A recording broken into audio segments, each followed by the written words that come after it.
नमस्कार, बोधी समाचारमा स्वागत छ। सुरु गरौं अहिलेसम्मका मुख्य समाचारहरूबाट। बुद्ध शासनमा जातभातको कुरा नभनी सबैलाई हेर्ने समान दृष्टिकोण। तर नेपाली राजनीतिज्ञ जातीय पहिचानको मुद्दामा रुमलिँदा प्रदेश नम्बर 1 को नामाङ्कन विषय झन पेचिलो बन्दै। गुला पर्वको अवसरमा बिहारहरूमा दिनदिनै बुद्ध पूजा र देशना। धर्मकीर्ति बिहारमा श्रद्धेय दानवती गुरुमाबाट महाप्रजापति गौतमी विषयमा धर्म देशना।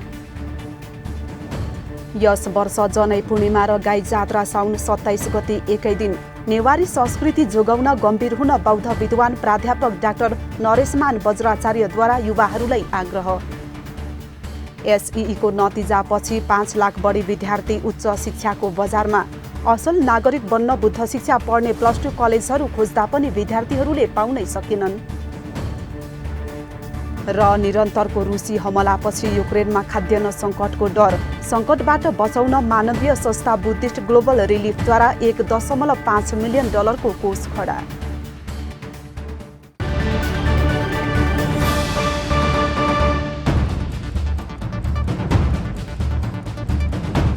अब समाचार विस्तारमा। भनिन्छ बुद्ध शासनमा जातभातको कुरा हुँदैन, सबैलाई हेर्ने समान दृष्टिकोण हुन्छ। छुवाछतको कुरा पनि बुद्ध शासनमा गरिँदैन। त्यसैले बिहार तथा गुम्बाहरूमा जुनसुकै जात सम्प्रदाय या वर्गको मानिसलाई प्रवेश खुला छ।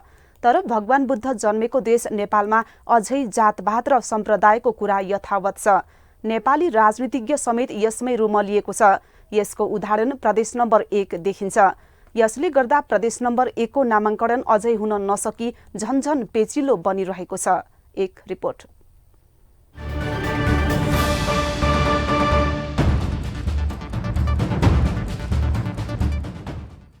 प्रजातन्त्रले मात्र पुगेन भनेर मुलुकमा गणतन्त्र आयो। राजतन्त्र निरङ्कुश भयो भनेर स्वतन्त्रताको लागि गणतन्त्र ल्याइयो। अहिले मुलुक सङ्घीय प्रजातान्त्रिक गणतान्त्रिक नेपालको नामले विश्वमा चिनिन्छ। व्यक्तिगत स्वतन्त्रता हनन भएको भनेर राजतन्त्रलाई निरङ्कुश व्यवस्था भनेर राजतन्त्रात्मक व्यवस्था नै फालियो। अहिले गणतन्त्रमा स्वतन्त्रताको व्याख्या र अभ्यास कसरी भइरहेको छ? जनताले मुखदर्शक भएर मूल्याङ्कन गरिरहेका छन्। यसको जवाफ जनताले आउने निर्वाचनमा दिने नै छन्।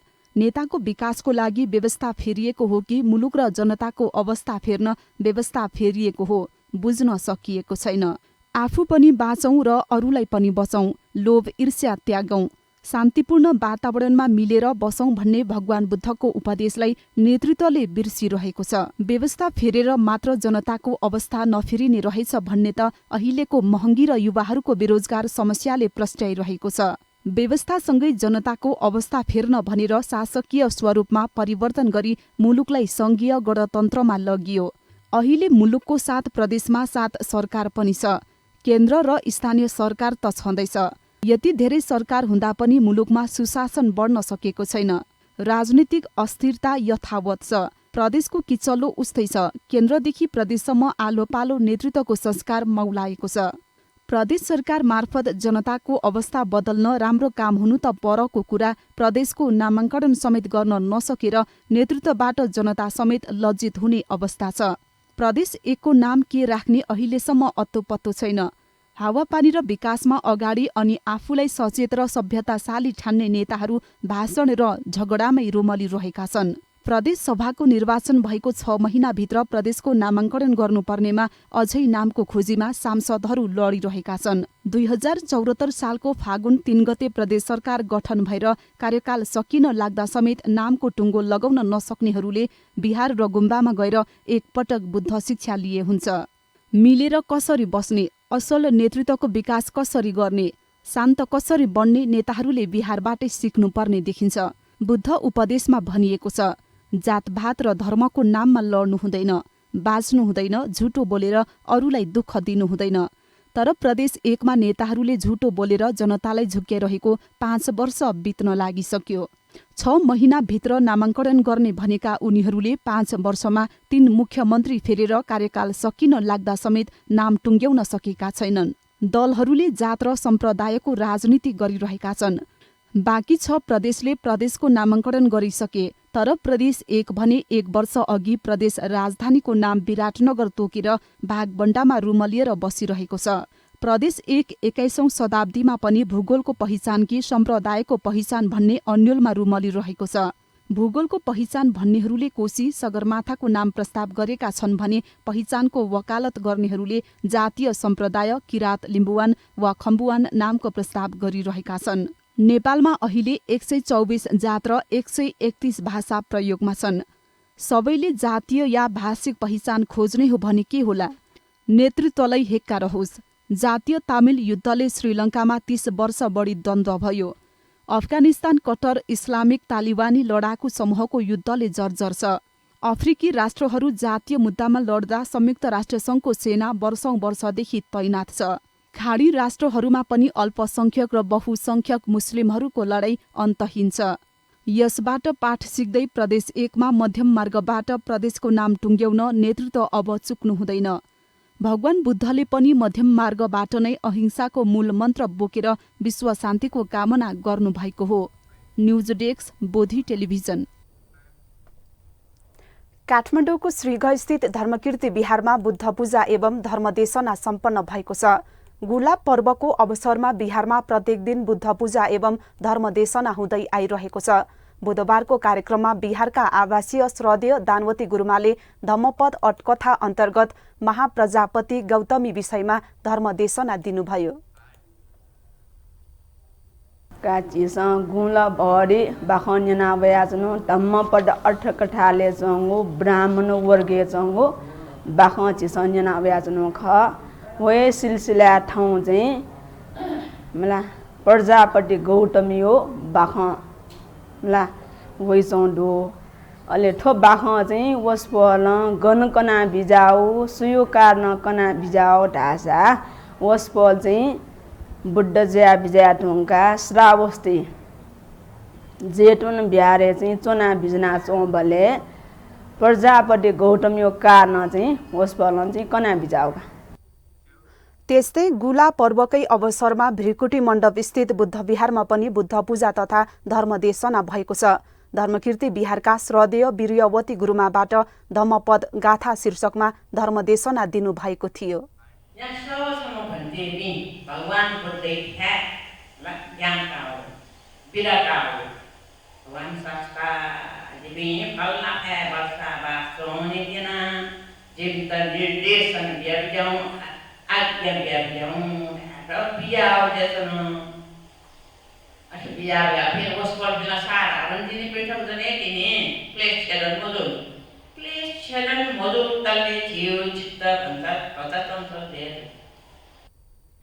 ती दुवै कार्यक्रमहरूमा उपासक उपासिकाहरूको उल्लेख्य उपस्थिति रहेको थियो। गुला पर्व बौद्ध धर्मावलम्बीहरूले मनाउने महत्त्वपूर्ण पर्व मध्येको एक हो, जुन 1 महिनासम्म मनाइन्छ। यस वर्ष जनै पूर्णिमा र गाई जात्रा साउन 27 गते एकै दिन परेको छ।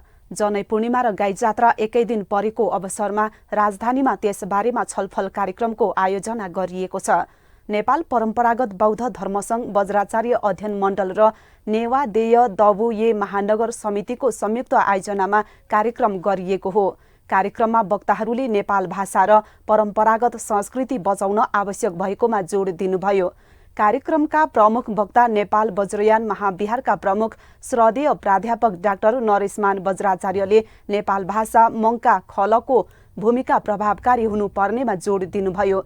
नेपाल भाषा संरक्षण र सम्वर्धनको लागि मङ्का खलले जति भूमिका खेल्न सक्नु पर्थ्यो सकेन भन्दै उहाँले नारा र जुलुसको मात्र भाषाको संरक्षण नहुने बताउनुभयो। भाषाको संरक्षणमा पार्टीगत विखण्डन आउन नहुनेतर्फ उहाँले सचेत गराउनुभयो। मचाबले वे नेपाल भाषा मङ्का खलाई लिल्यु जुलुस हुन्यो नारा ठोगायागो हला चानी मराइसे नेटु ने मराइसे जचुनौ ख आठौं कने वन नेपाल भाषा मङ्का खल गो अवस्थाहरु छु मस्यो अठेन्टो नेवा डे डबुन कने गसौना छुजुल मस्यो जिमसन सिए मस्ल ढ्यामवालीमा त नेवा डे डबु सशक्त रूपमा न्याउनेमा नेवा डे डबु छिटो सम्बोधन याफेमा ज्ञानद्वारा या नेपाल भाषा मङ्का खल थे दुसुना मौनीमा ओ छुजुल गेजुल गन्थन वो गुगठ विखण्डित जुजुन अठे चाहिँ मजुइमा वो छुन पार्टीगत उगे चाहिँ हावी मजुसे त समग्र नेवाटे निन्ति मुचोखये मुख नेवाटे निन्ति ठो चाहिँ नि लिडरसिप कया नेतृत्व कया न्याउने फेमा वो छुन कठ राजनीतिक विचारधारा वो विभाजित चाहिँ नि मजुइमा उदाहरण बि नेपाल भाषामा गगल थे मजुइमा ऐजोले थो यागो आयो घरि चाहिँ नि थो नेवा दे डबे जित एथे टागा जी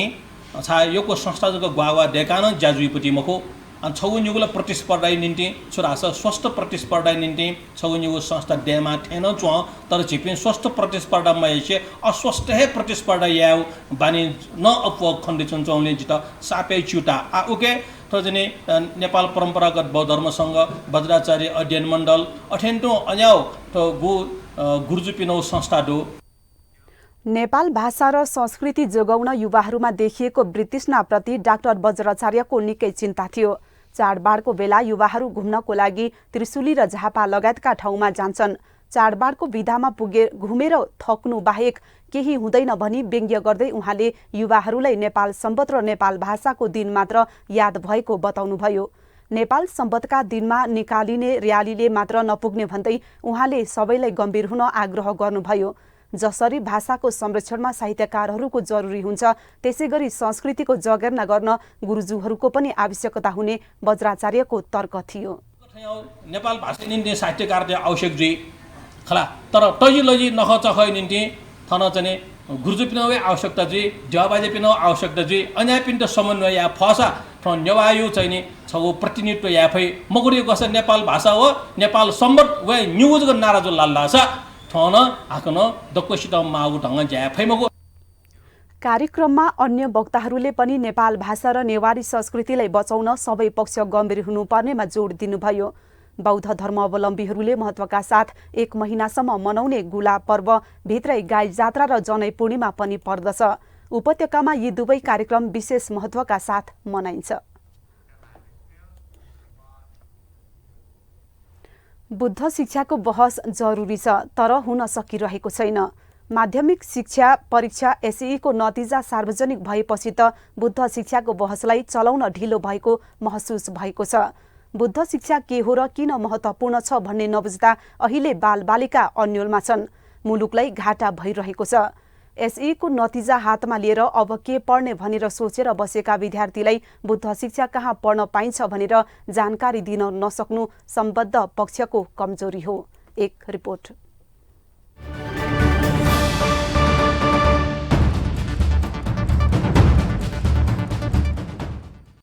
परीक्षा नियन्त्रण कार्यालयले माध्यमिक शिक्षा परीक्षा एसई को नतिजा सार्वजनिक गरेपछि अहिले 5 लाख भन्दा बढी विद्यार्थी के पढ्ने भनेर विषय छनौट गरिरहेका छन्। कतिपय भर्ना भइसकेका छन्, कतिपय अझै अन्यलमा रहेका छन्। राम्रो शिक्षा लिनको लागि कलेजले निकालेका सूचना र प्रचारलाई हेर्दै कलेजका ढोका धाइरहेका छन्। धेरैको चाहना बदलिँदो श्रम बजारलाई हेरेर प्रविधिमा आधारित शिक्षा लिने देखिन्छ। तर त्यो विषयमा सबै विद्यार्थीको लागि पहुँच भित्र पर्दैन। सबै डाक्टर, इन्जिनियर, सीए वा आईटी हुने भन्ने पनि होइन। असल नागरिक हुने शिक्षा, राष्ट्रलाई माया गर्ने शिक्षा, सम्पदा र संस्कृतिको संरक्षण गर्ने शिक्षा बालबालिकालाई दिनुपर्दछ। भनिन्छ असल नागरिक बनाउने शिक्षा भनेको बुद्ध शिक्षा नै हो, जसले आफूलाई नैतिकवान बनाई पवित्र बनाउँछ। अहिले मानिसमा नैतिकता ह्रास हुँदा नेतृत्वले बदनामी कमाइरहेको छ। मुलुकलाई असल र सच्चा नागरिक चाहिएको छ। तर सच्चा नागरिक बनाउने बुद्ध शिक्षा बालबालिकालाई दिन सकिरहेको छैन। बुद्ध शिक्षा बुद्ध धर्म मान्नेले मात्रै पढ्ने हो भन्ने भ्रमलाई चिर्न जरुरी छ। बुद्ध शिक्षा सबैको लागि हो। अझ हामी त भगवान बुद्ध जन्मेको देशको नागरिक। विश्वले बौद्ध दर्शनलाई वैज्ञानिक र जीवन उपयोगी भनेर मानिरहेका बेला नेपालमा एसई पछि बुद्ध शिक्षा पढ्ने वातावरण नबन्नु दुःखद हो। हरेक वर्ष 5 लाख बढी विद्यार्थी एसई पछि उच्च शिक्षा अध्ययनको लागि तयार हुन्छन्। तर नेपालमा +2 स्तरमा बुद्ध शिक्षा पढ्ने कलेज र शिक्षालयहरू नै पाइँदैन। अन्य विषयमा जसरी छ्यापछ्याप्ती कलेजहरू खुलेका छन्, बुद्ध शिक्षा दिने कलेज त केही सीमित कलेजका मानविकी संकायहरू मात्रै रहेछन्। मानिसलाई मानिस बनाउने बुद्ध शिक्षा सबै कलेजका सबै संकायमा हुनुपर्ने हो, तर छैन। सरकार र सम्बन्धित निकायको यसमा ध्यान पुगेको छैन। आयातित विषय र पाठ्यक्रमलाई कलेजमा राखेर शिक्षामा व्यापारीकरण भइरहेको छ। युवा वैदेशिक रोजगारमा जाने प्रमाणपत्र दिने शिक्षा मात्र दिइरहेको छ। आफूलाई भोक लाग्दा अरूलाई पनि भोक लाग्छ। आफू बाँचौं र अरूलाई पनि बचाउँ। झुटो बोल्नु हुँदैन, चोरी गर्नु हुँदैन, कुलतमा लाग्नु हुँदैन, मद्यपान गर्नु हुँदैन भनी नैतिकवान बनाउने शिक्षा +2 र कलेजहरूको प्राथमिकतामा नपर्नु दुःखद हो। यसमा न कलेज व्यवस्थापनको ध्यान गएको छ न त नीति बनाउने सरकारी निकायहरूको नै ध्यान गएको छ। सरसर्ती हेर्दा बुद्ध शिक्षा भनेको समाजवादको आधार हो। राजनीतिक परिवर्तन गरेर गणतन्त्र आउँदैमा समाजवाद आउने होइन। मुलुकको लागि असल र सच्चा नागरिक उत्पादन गर्ने बुद्ध शिक्षा दिएमा समाजवाद स्वतः आउनेछ। बुद्ध शिक्षा विस्तारमा नेतृत्व अब चुक्नु हुँदैन। नेतृत्वलाई दबाब दिन पनि बौद्ध शिक्षामा बहस चलाउन बौद्ध विद्वानहरू र बौद्ध नेताहरू अब चुप बस्नु हुँदैन। News desk Bodhi television. Sindhupalchok जिल्लाको थाले खर्कमा ऐतिहासिक पेमी न्युगो छ्योलिङ गुम्बा निर्माणको काम अन्तिम चरणमा पुगेको छ। इन्द्रावती गाउँपालिका वडा नम्बर 1 थाले खर्कमा पेमी न्युगो छ्योलिङ गुम्बा निर्माणको काम अन्तिम चरणमा पुगेको हो। वडा नम्बर 1 पर्यटनको दृष्टिकोणमा अपार सम्भावना बोकेको वडा मानिन्छ। गुम्बा निर्माणसँगै यस वडाको धार्मिक पर्यटन प्रवर्धनमा टेवा पुग्ने विश्वास गरिएको छ। यस गुम्बा परिसरमा रहेका बुद्धका मूर्ति लगायत अन्य थुप्रै आकर्षक संरचनाहरूले यहाँ पुग्ने जो कोहीलाई शान्तिको आभास दिलाउँछ। पेमी न्युगु छ्योलिङ गुम्बालाई व्यवस्थित गर्दै आगामी दिनमा नेपालकै उत्कृष्ट धार्मिक पर्यटकीय गन्तव्य बनाउने वडाध्यक्ष श्री लामाको योजना रहेको छ। बौद्ध धर्मावलम्बीहरूको लागि नेपालकै उत्कृष्ट मानिने काठमाडौँ स्थित प्रसिद्ध बौद्ध गुम्बा पछिको पेमी न्युगु छ्योलिङ गुम्बा बन्ने स्थानीयहरूको आशा रहेको छ। त्यही अनुरूप गुम्बा निर्माणको कार्यलाई तीव्रता दिइएको छ। विशेष गरी बौद्ध दर्शनको संरक्षण विकास गर्न र बौद्ध धर्म संस्कृतिको सम्वर्धन गर्नका लागि विहार तथा गुम्बा निर्माण हुने गर्दछ। त्यस्ता गुम्बा तथा विहारहरूको संरक्षणमा सम्वर्धन गर्न सकेमा भगवान बुद्धको शान्तिका सन्देशलाई मानव हितको लागि व्यापकता दिन सकिन्थ्यो। अब अन्तर्राष्ट्रिय समाचार।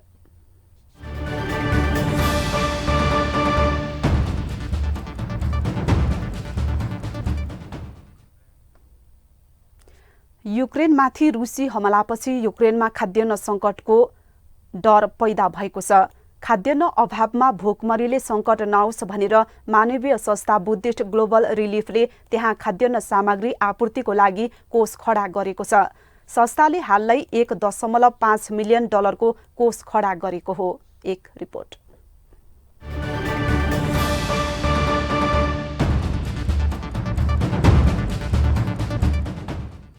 बुद्धिस्ट ग्लोबल रिलिफ एक मानवीय संस्था हो।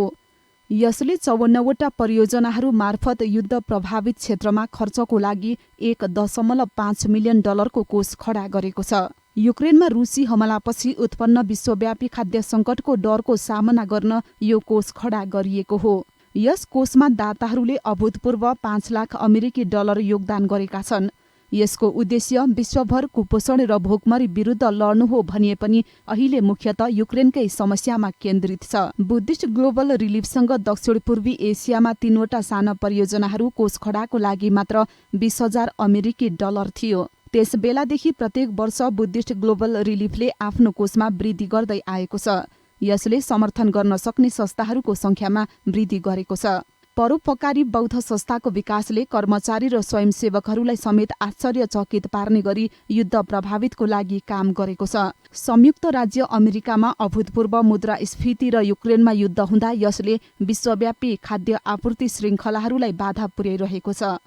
यस कुरालाई ध्यानमा राख्दै बुद्धिस्ट ग्लोबल रिलिफका कर्मचारीहरूले आफ्ना सबै अनुदानहरूलाई खाद्य असुरक्षाबाट जोगाउन 10% वृद्धि गर्न नगदको प्रवाह प्रयोग गर्दै आएका छन्। कोषमा रकम जम्मा गर्न अमेरिकामा जन्मेका थेरवाद भिक्षु बोधिले पश्चिम बौद्धहरूलाई सामाजिक रूपमा संलग्न हुन आग्रह गर्दै एउटा निबन्ध समेत लेखेका थिए। त्यसबाट पनि कोषमा रकम जम्मा हुन सहयोग पुगेको थियो। सामाजिक र आर्थिक कारणबाट उत्पन्न हुने पीडालाई सम्बोधन गर्न र सामाजिक रूपान्तरणको आवाज बन्ने भूमिकालाई अझ समतामूलक संरचना र संस्थाहरू सिर्जना गर्न मद्दत गर्ने भूमिका खेल्नु बुद्ध धर्मको लागि महत्त्वपूर्ण छ। यस उद्देश्यका साथ खाद्य सहायता, शिक्षा, महिला सशक्तिकरण र दिगो कृषिका क्षेत्रमा मानिसहरूलाई सहयोग गर्न संसारभरका संस्थाहरूसँग साझेदारी गर्दछ। भोकमरीलाई जन्म दिने समस्याहरूको दीर्घकालीन समाधानहरू विकास गर्न मद्दत गरेर बुद्धिस्ट ग्लोबल रिलिफले बौद्ध धर्म अनुसार एक पुण्य काम गरिरहेको छ। News desk Bodhi television. हामी समाचारको अन्त्यमा आइपुगेका छौं। बिदा हुनु अघि मुख्य समाचार पुनः एकपटक। बुद्ध शासनमा जातभातको कुरा नभनी सबैलाई हेर्ने समान दृष्टिकोण। तर नेपाली राजनीतिज्ञ जातीय पहिचानको मुद्दामा रुमलिँदा प्रदेश नम्बर 1 को नामाङ्कन विषय झन पेचिलो बन्दै। गुला पर्वको अवसरमा बिहारहरूमा दिनदिनै बुद्ध पूजा र देशना। धर्मकीर्ति बिहारमा श्रद्धेय दानवती गुरुमाबाट महाप्रजापति गौतमी विषयमा धर्म देशना।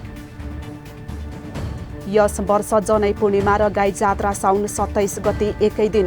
नेवारी संस्कृति जोगाउन गम्भीर हुन बौद्ध विद्वान प्राध्यापक डाक्टर नरेशमान बज्राचार्यद्वारा युवाहरूलाई आग्रह।